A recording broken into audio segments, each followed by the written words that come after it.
maintenant on va voir le temps de démarrage de Latrix avant de s'attarder sur Motoblur.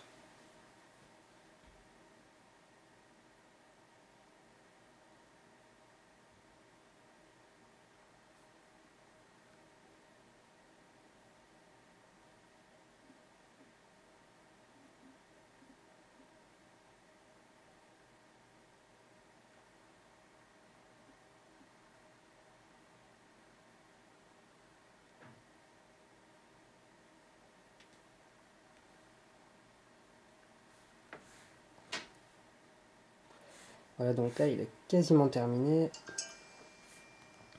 Voilà, ici c'est bon. Là j'ai activé le lecteur d'empreintes digitales. Donc normalement il doit se déverrouiller ou pas. Bon, c'est pas grave, on regardera ça un peu plus en détail juste après.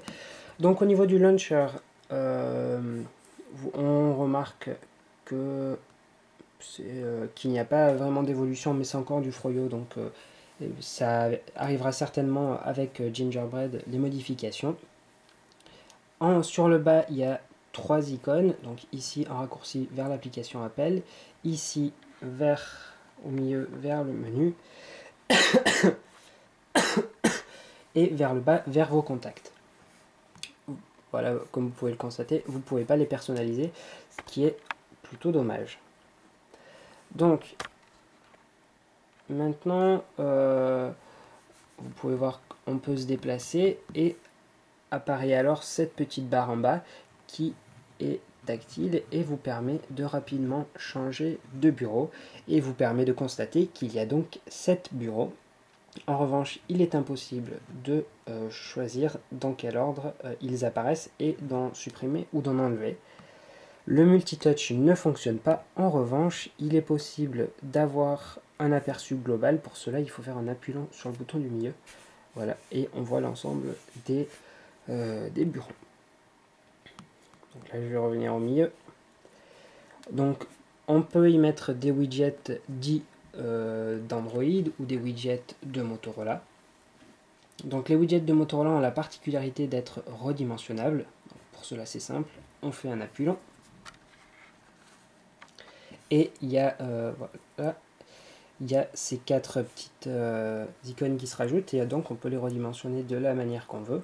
Donc ici, je peux même demander à passer par-dessus un widget déjà existant. Là, on dirait qu'il a planté. Voilà. Et je peux même lui demander de passer par-dessus ce widget alors qu'il n'y a plus d'espace et tout simplement, il va le décaler ailleurs. Voilà, hop, il est parti à droite. Donc, voilà, il faut appuyer à côté et il se retrouve ici maintenant. Donc là, si je remets une autre taille, donc la taille initiale on va dire, voilà, aucun problème. Et ici, je rajoute ce widget vers l'écran. Donc pour déplacer le widget, il faut voilà, les déplacer à droite ou à gauche. On remarque là sur les côtés 2 zones blanches qui ne donnent pas forcément un très joli aspect à Android. C'est dommage qu'ils aient fait ce petit ajout. Donc là, une fois qu'on a tous ces widgets, voilà, certains sont cliquables comme celui-là sur la météo, lui va renvoyer vers l'agenda, etc., etc. Donc je vais rapidement vous les montrer. Donc ici les actualités où vous pouvez ajouter un site en particulier ou alors des conseils pour votre smartphone si vous êtes débutant. Ici des boutons vers les différentes fonctionnalités, car dans la zone de notification il n'y a pas du tout de raccourci. Un cadre photo, la date et l'heure, le lecteur de musique, il y est à côté. Donc voilà, les réseaux sociaux qui fonctionnent avec tout un écosystème derrière. Et voilà, c'est à peu près tout ce qu'il y a à montrer là-dessus. Donc je vous avais parlé de la barre de notification. On voit l'heure, la batterie et tout ce qui est connectivité. Et quand on est connecté avec la carte SIM, il y a le nom de l'opérateur. Mais là, sachant en fait que ça fait du bruit dans la vidéo si je le connecte, c'est pour ça que je ne peux pas vous le montrer. Donc là par exemple le widget musique, voilà, qui lance la musique avec ici le raccourci vers l'application en question.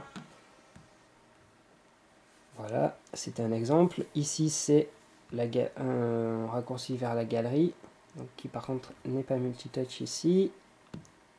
Voilà, on peut avoir un accès rapide à la galerie ou ici afficher d'autres images par exemple.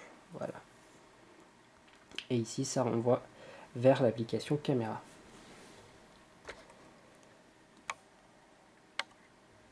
Voilà.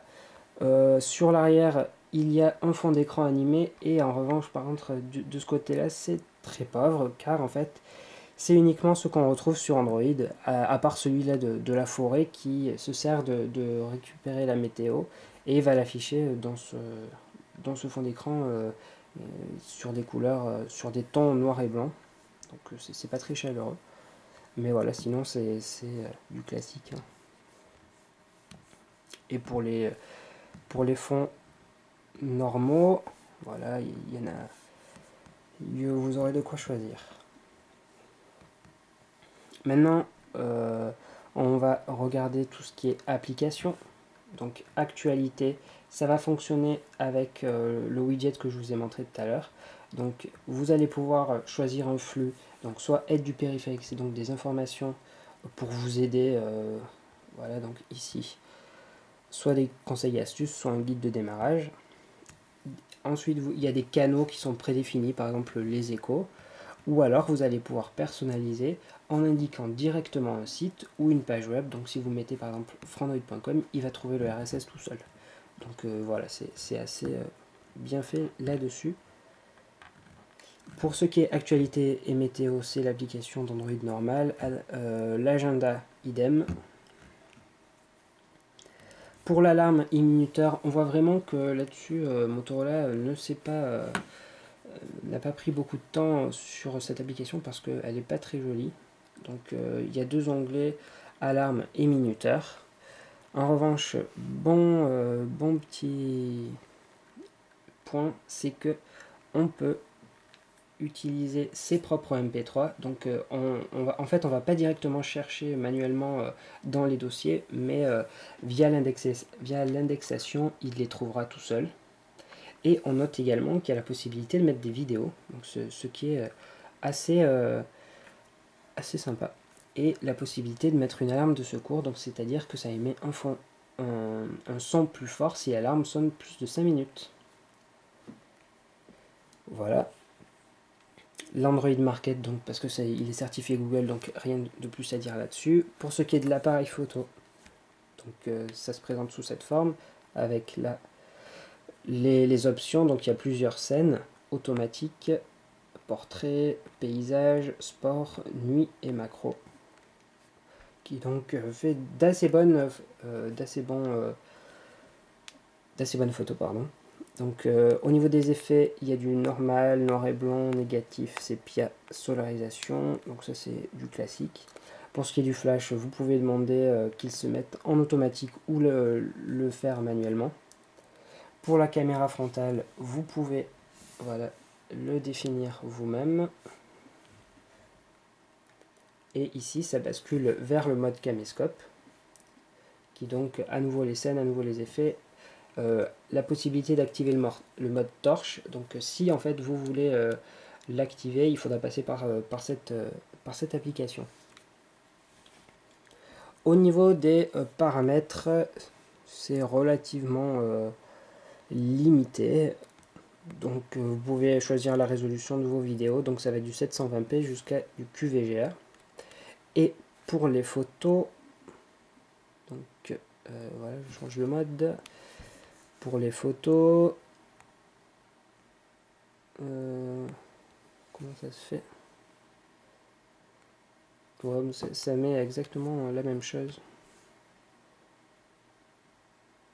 Ah non, pardon, résolution des photos, 16 neuvième, du 5 mégapixels jusqu'à du 1 mégapixel. Voilà. Donc maintenant, on a vu ça. Bon, la calculatrice, c'est anecdotique. La fonction appelée qu'on a utilisée tout à l'heure, donc je cache le correspondant, où on voit les appels récents, ici les contacts et à côté les favoris.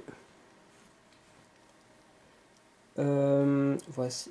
Vous avez également des commandes vocales. Voilà, par contre là l'application est vraiment très moche parce que c'est une liste view basique. Et voilà, ça a demandé que Motorola a daigné inclure cette application tellement elle est mal faite. Au niveau des comptes, voilà, vous avez un compte Motoblur, la possibilité d'utiliser ce compte Motoblur qui va permettre, par exemple, si vous changez,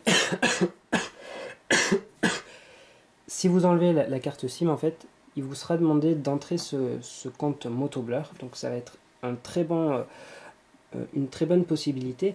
Mais l'inconvénient, c'est que si vous n'avez pas de carte SIM et ni de hotspot Wi-Fi, il va quand même vous demander d'entrer vos identifiants, sauf qu'il doit se connecter à Internet pour vérifier s'il est bon. Donc vous vous retrouvez dans une situation où vous ne pouvez plus utiliser votre téléphone. Là-dessus, Motorola s'est un peu planté.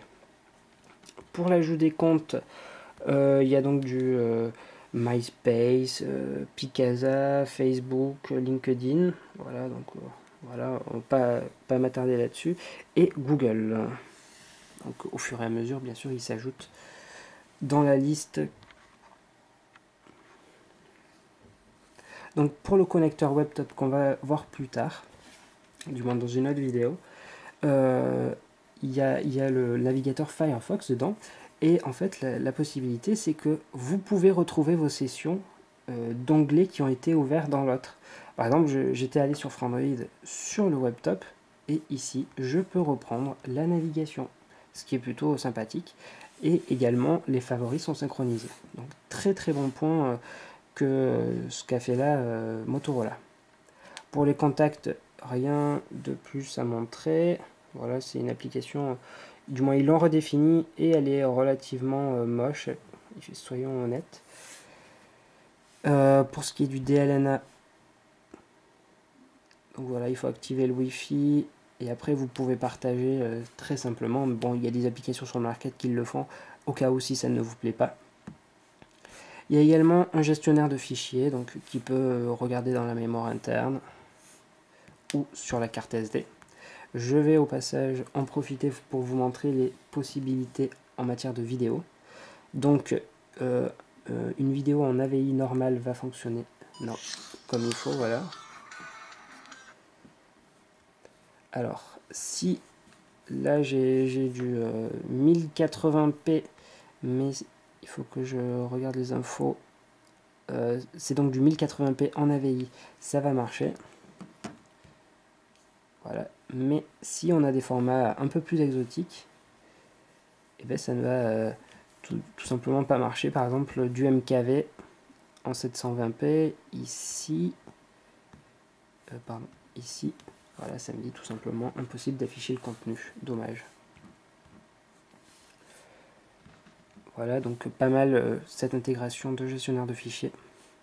La galerie, ils l'ont à nouveau redéfini. Bon, on aime ou on n'aime pas. Chacun ses goûts. Donc voilà, par exemple, cette photo. Mais là, le multitouch est vraiment mauvais. Hein. Comme vous pouvez le constater, ça rame. Voilà, donc vous pouvez demander d'afficher un diaporama éventuellement. Et ici, vous avez des informations sur la photo en cours. Voilà, donc ici, vous avez des dossiers, toutes les photos, mes marquages, des vidéos, etc. etc. Ce qui n'est pas ajouté, par exemple, sur les smartphones Orange, c'est la possibilité de faire un hotspot mobile.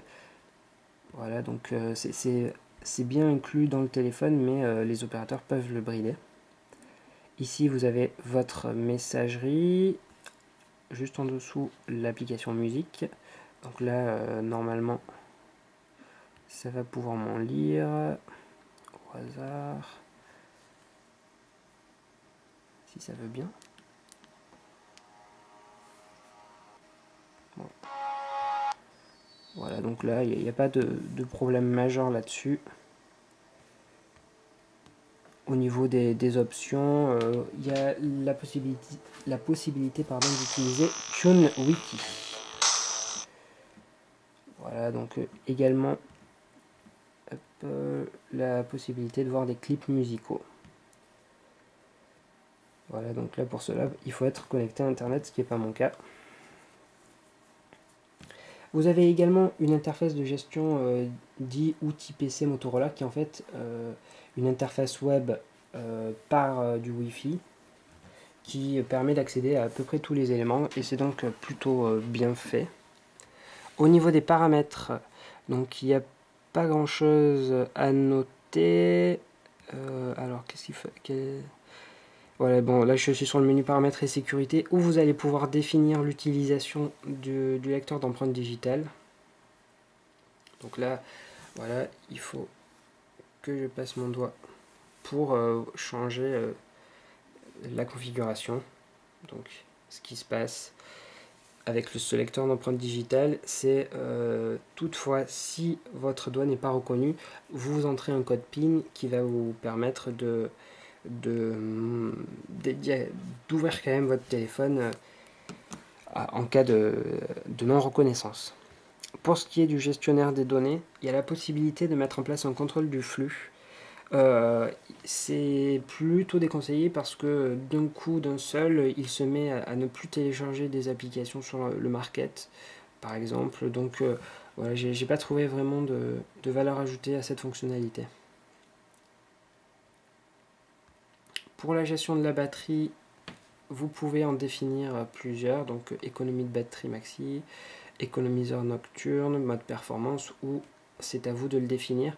Pour cela, vous définissez des plages horaires et vous pouvez changer la luminosité de l'écran. Et ce qui vous fait par conséquent économiser de la batterie.